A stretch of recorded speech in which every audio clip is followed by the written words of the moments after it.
hear me? Come back to the ship now. Europa Report. Watch it now on demand before it's in theaters, August 2nd. Most science fiction films really, stray towards the science fantasy aspect, but this one was much closer to the films that I really love, like, something like 2001 or Sunshine, where there's a lot of scientific, integrity to the story as well. 3, 2, 1. I was just blown away because of the attention to detail in all of the science and the accurate way in which they depicted this journey. It's set up like a documentary that's made by the company that sent out the astronauts into space.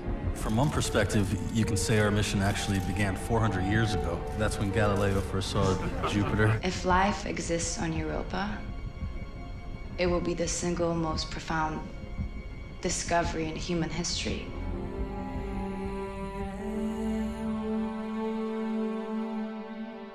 The floating movement of the astronauts was achieved in a number of ways, anywhere from what you see here, which is an actor on a dolly moving through the shot, to floating on what was called a parallelogram, which is basically a balanced bar that this actor is on, which lets us rise the actor very fluidly and drop the actor.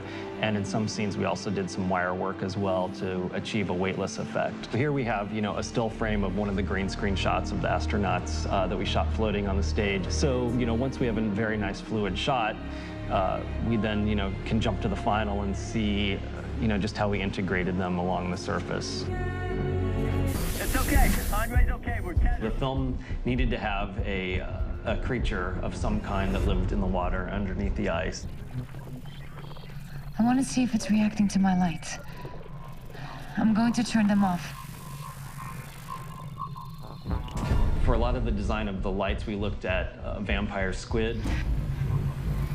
30 minutes for depressurization. I'm seeing it through the ice. It really just helps it be strange and mysterious, yet, roughly adhere to what, biological, bioluminescent creatures on Earth would be doing.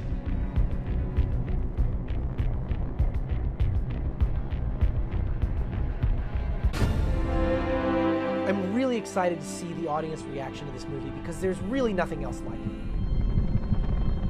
The biggest challenges in tackling this film, I think, really were, trying to create visuals that serve the story and were dramatic, yet also, very much adhered to a scientific reality.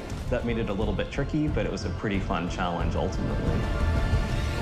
Europa Report. Watch it now on demand before it's in theaters, August 2nd.